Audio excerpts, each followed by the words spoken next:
I am officially a Go contributor.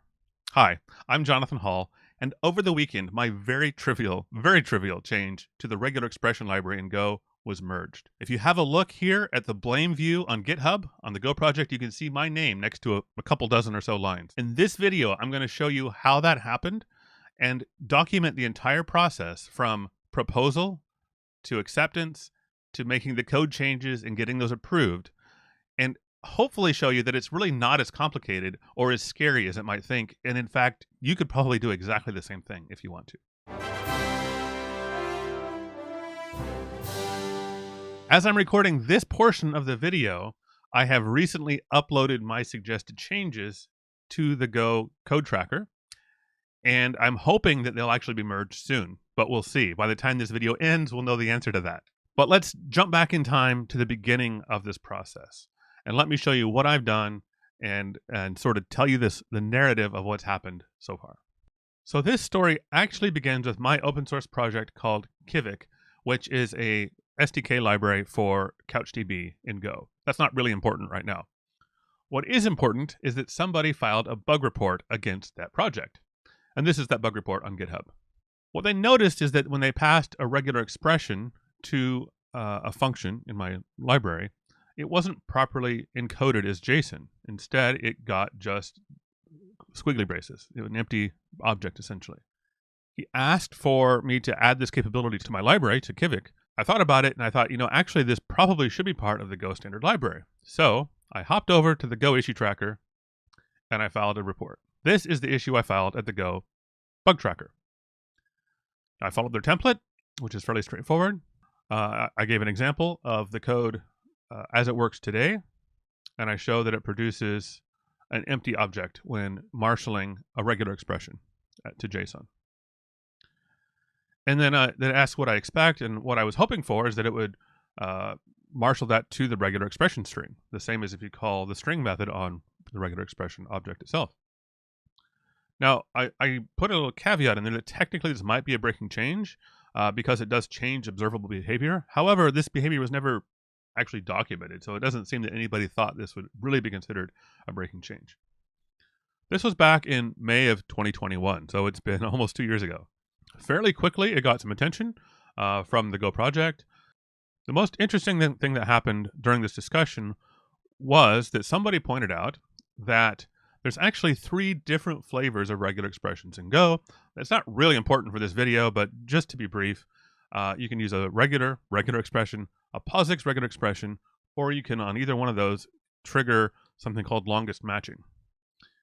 And there's no way to convey that information currently using the string method on the regular expression. So there was concern that we would be marshalling data in a lossy way.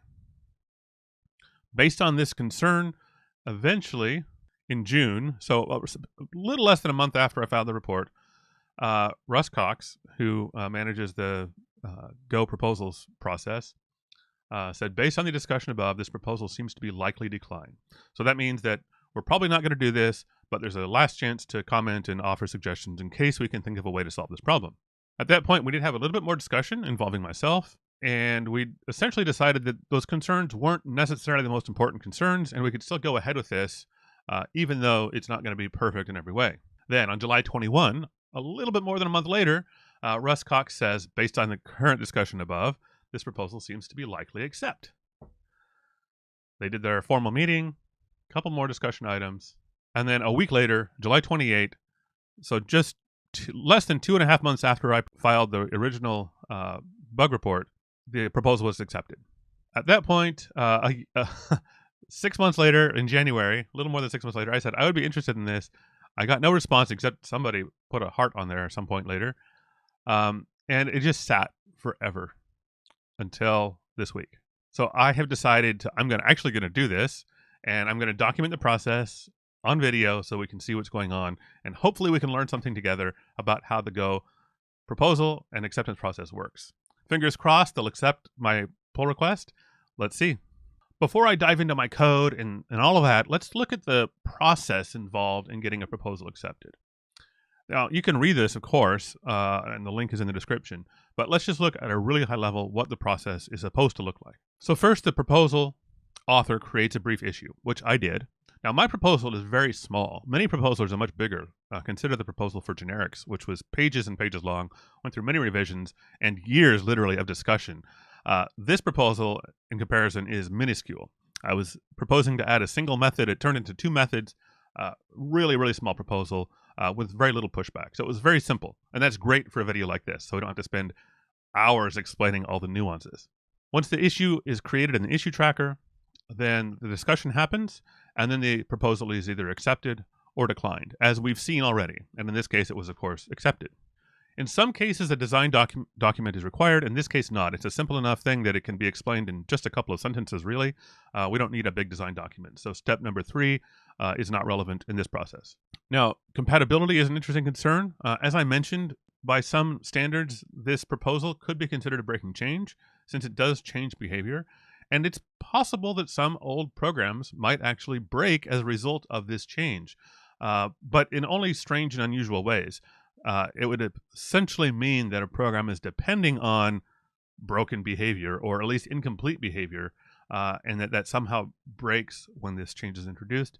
So, as you could see from the discussion we saw earlier, this wasn't really a concern, even though I brought it up in my initial bug report. I think that's enough for right now. Let's jump into what I did, how I wrote the code and the process there, and then we'll pick up the story as we go along.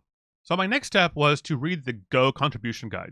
Now, I've actually read this before, 3 years ago, maybe 4 years ago, when I submitted a pull request that was never actually merged.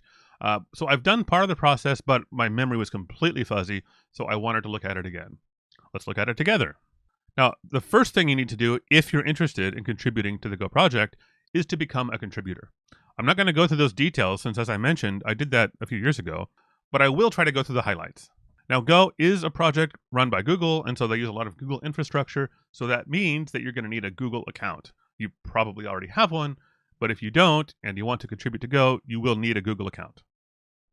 So you'll create a Google account, and then you go through the process of signing and submitting a contributor license agreement, which basically says that the code I write for the Go project is given to the Go project according to their open source license, etc., etc.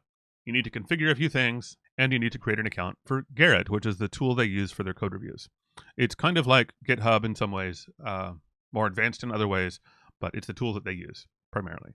Of course, if you're interested in doing this, you will want to read these instructions in detail. For this video, I just want to give you a sense of what's involved. So that's really what it takes to become a contributor to the Go project from a legal standpoint. Once you've done that, then you're set up to start making code changes and submitting them to the project, which we'll talk about next. Now, the next section of this document talks about things you should know before you contribute code. We've already talked about some of this, and that is the proposal process. The TLDR of this is your contribution should be expected, and it should be approved, at least in concept, before you start on it. In other words, don't just start sending random pull requests to the Go project. They're not going to be accepted. Go through the procedure first, create a proposal or file a bug report first, make sure that it's something that the community decides should be done, and then submit your pull request. If you do it the other way around, you're just going to be wasting people's time, and they're not going to be merging your code. Then we get to the nitty-gritty of how to send your code. Now, there's actually 2 sections here, and the one called sending a change via GitHub is new since I did this the first time, I believe. When I started doing this a few years ago, that wasn't an option. Now you can actually submit a pull request through GitHub directly, which you're probably familiar with, and at least for basic capabilities, it will be synchronized with Garrett. I'm not going to talk about that in this video. I'm going to talk about doing it the Garrett way. If you're interested in doing it the GitHub way, well, you probably already know how to do that anyway. So we're going to talk about the hard way today. So the first step is to clone the Go source code to your local system, and they give you the commands to do that, so it's really easy. Once the repo is cloned, then the most of the work you'll be doing is in the go/src directory. And of course, in my case, that is where the work was done, in go/src/regex.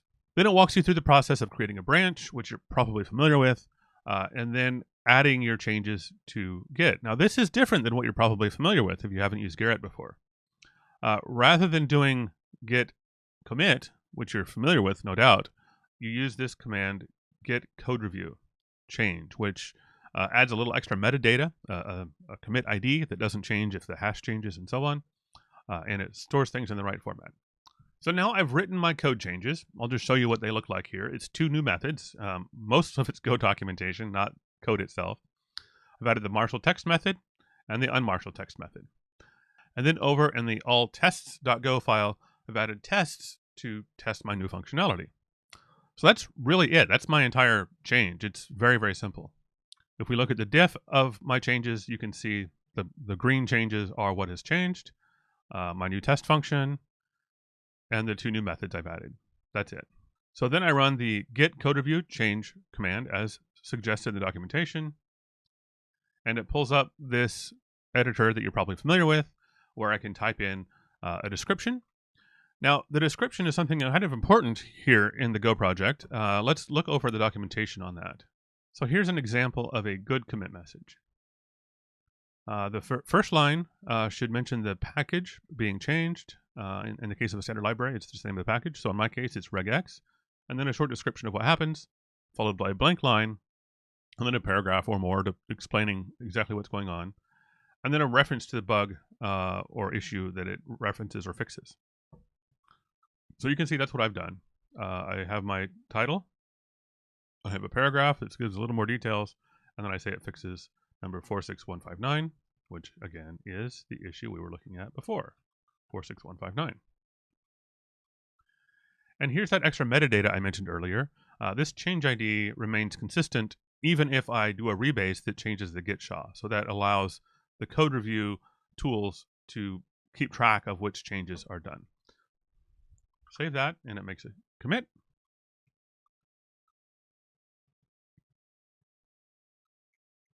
Now, one thing that's really important when you're making changes to the Go codebase, or honestly any codebase, is you should ensure that the tests pass. Of course, they have a test automation system in place, so if you push something that breaks the tests, they'll detect that. But save yourself some time and maybe some embarrassment by running those tests locally first. And that's very well documented as well. Here in step 3, it talks about how to test your changes. So you should just run the /all.bash command, assuming, of course, you're in the Go src directory. So let's do that. So this not only tests my standard library changes, it tests the entire Go compiler. It builds it, it tests the whole thing. That's what all means. And it takes a while. So we'll let this run in the background, and I'll be back in just a moment. Once the tests have passed and you're confident that your change is ready, then you can submit it basically as a pull request. Garrett doesn't call it that, but it's a similar concept. And the way you do that is by using the git code review mail command. Now, it doesn't actually use mail, at least not anymore. It probably did in the past, but that's what it's called. So that brings us up to today. I've submitted my changes to the Go project. I'm waiting for feedback now to see what happens. If we look on the GitHub issue tracker, we can see at the bottom that the Gopher bot has detected my change request and tagged it on the GitHub issue. I can click on that link. So here you can see the changes are live on the internet, waiting for some feedback. Once I have that feedback, I'll continue recording and we'll see how this goes. Hopefully we can get this merged before too long.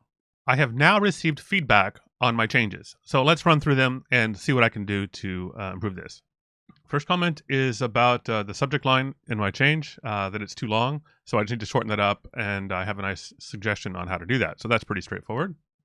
And then second, I'm asked to omit a paragraph that doesn't add any valuable information, apparently. So I'll take a close look at that as well. And then something I missed. In my testing, I need to add a new file in the API next path. I'll look at that. We'll do that on screen so that the tests pass. So that's something I just overlooked.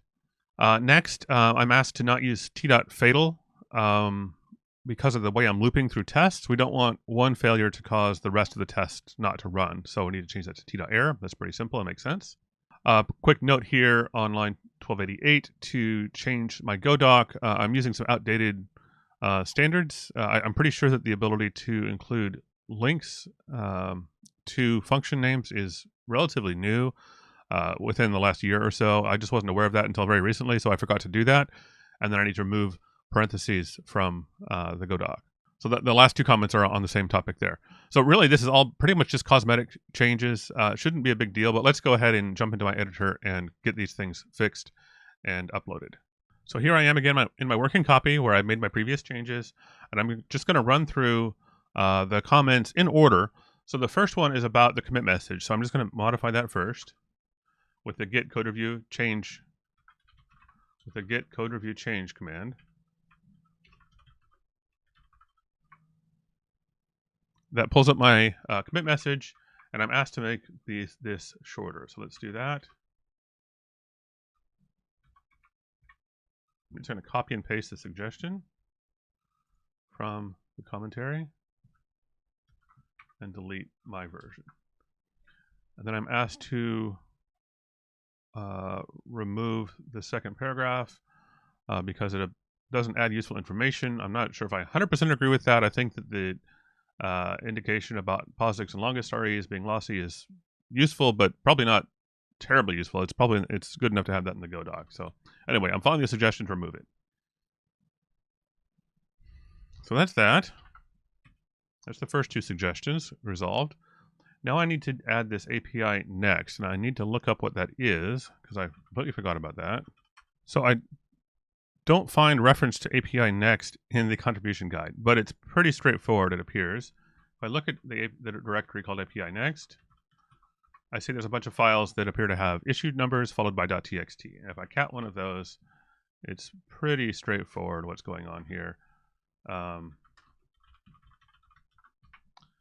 It just lists the package and then a method being added. Presumably this is for the purpose of creating the changelog. So I'm going to do the same, and I'm working on issue 46159. So I'll create a file with that name,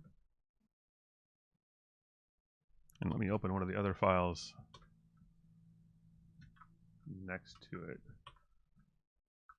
just for comparison. So pkg regex method.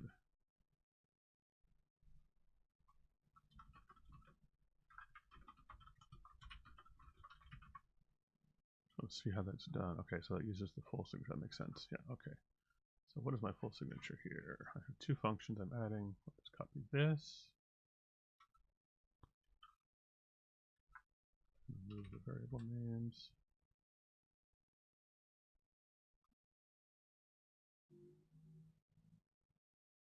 And the issue number. 46159, and then the same thing again.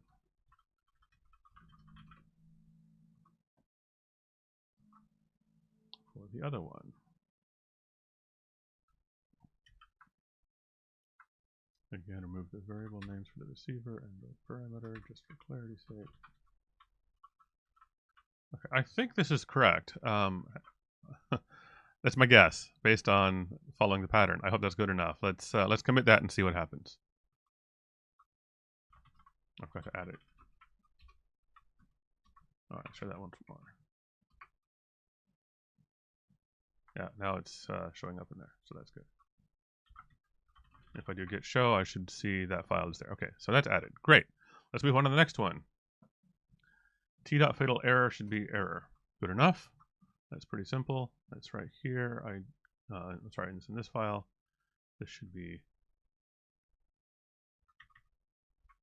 Ask me to change this one first.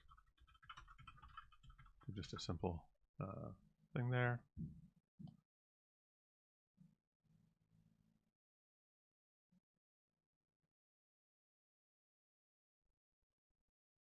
And then here, change this to error.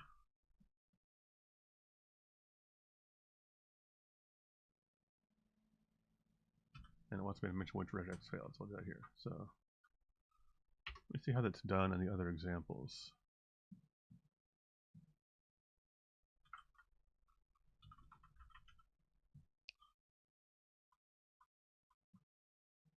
So doing it like I'm just going to copy this and then modify it for my uses.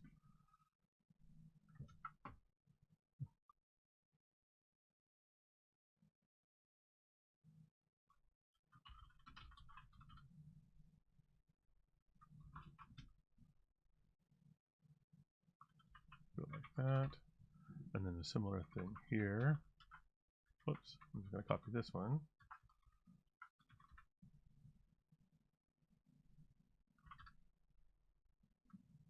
I hope that's not too confusing that these two are very similar. But now I'm using the wrong. Should just be RE, I think.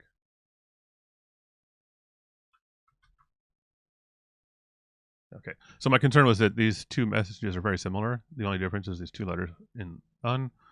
So Marshall versus unmarshall. But let's see what kind of feedback I get if I need to make that more clear. All right, the last changes were related to the Go doc over here. So I need to not use the parens. That's simple. And it should be written with brackets and the type name. So regx.longest should solve that. That makes it, GoDoc is now smart enough that detects that references a type in this package and a method on that type, so it just links to that, which is really handy. And then the same thing here. Need to do brackets and regx.string. I think that was the suggestion. Let me verify.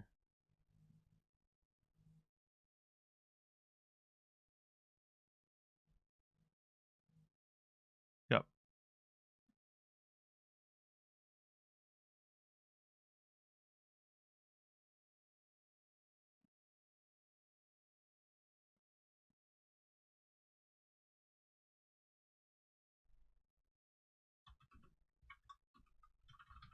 I think that's it. I think I'm through the entire thing now. So let's save that and commit again. Oh yeah, I forgot to add my changes. Yes, I want to add that. I want to add that. Don't want to remove. That's not my code, so I'm going to skip that change. I do want to change that. Good.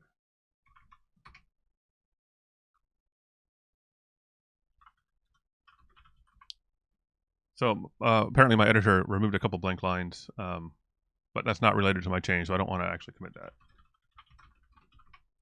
Now the last thing I need to do is rerun the test suite and make sure that things are working before I push this change up. So let's do that. So I'm supposed to do that from the src directory, and then I run the all.bash command. Let's see how this goes. So I have a test failure. It looks like my new file I created in API Next should have referenced a uint8, but I used byte. They're aliases, so they should be functionally identical, but apparently whatever's doing this check looks for the sort of canonical type name, which is uint8. So let me make that change. I'll run the test suite again.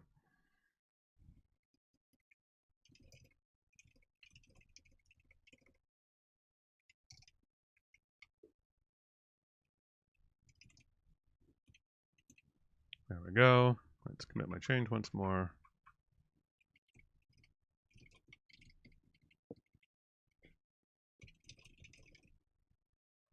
And let's run the tests once again. And this takes about 20 minutes. I'll be right back. And here we have it. The tests have passed now. So I think I'm ready to push up my changes and wait for the next round of feedback. Do one last check to make sure I haven't forgotten to commit anything. Looks like I'm good here. So let's do git code review mail and send this off.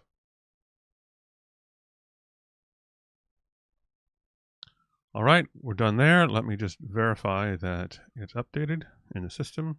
So here's the issue on GitHub. GopherBot hasn't updated it yet, but I don't expect it to be immediate. But let's hop over here and see if this is updated at least. Yes, it has. You can see my new files there. So I think we're good to go. Let's, I'll wait now a few days and see what kind of response I get. I just decided to pop over to my open issue again, and I noticed that I have a bunch of unresolved comments. So I clicked on that link, and it looks like I need to respond to these. So I just failed to do that. I think it's an important detail. It's easy, but it's an important detail. So I'm going to go ahead and respond to each of those. I think I could just mark them all done, but let me read through each one. Yes, done. I did that one. I did that one. Did that one. And done. So that's pretty straightforward, but it's an important detail, and it's something I completely overlooked. So when I saw that, I decided to pop on over here and record another segment. So now I'm back to waiting for feedback. So my last change set went through, and I got one more small request for a change, just to add a continue statement in the tests. Nothing big, not really worth discussing. I pushed that change up quickly, and within just a few hours, it got approved. The automatic test suite ran and passed, and my change was merged into master. So this change will be in Go 1.21. So that's great. So we've made it through the whole process now. Actually, though, there was one other thing that happened after that. Let me show you. Daniel Marty discovered a typo in my Go doc. Basically, I had copied and pasted the same description from the Marshall text function to the unmarshal text function. Thanks, Daniel, for catching that. Thanks for fixing that. He also made a couple other small fixes at the same time, just in the Go doc. So the functionality didn't change, but he fixed my Go doc. So anyway, thanks, Daniel, for catching that small mistake on my part. Thanks for getting that fixed. Presumably, this will be merged very soon. So there we have it, the complete Go proposal process from start to finish. In summary, back in May 2021, I submitted a proposal to add a single simple function to the regex package. After some discussion, the proposal was accepted with an amendment to add two functions, marshal and unmarshal. Jump ahead a couple years, I actually got around to doing it myself because nobody else did. And now you've seen the whole process from start to finish. So that's how changes get added to Go, a simple one anyway. I hope you've learned something. Be sure to hit the like button if you have, and I hope you'll subscribe and hit the bell so you get notified of new video content like this as it comes out. You might also be interested in subscribing to my daily mailing list. You can go to boldlygo.tech/daily, and there you can sign up for daily tips and tricks about how to improve your Go coding. And of course, I would love to hear from you in the comments. If you have questions about this video or anything else related to Go, hit me up, let me know, and I would love to try to address that in a future video. Until next time, boldly go.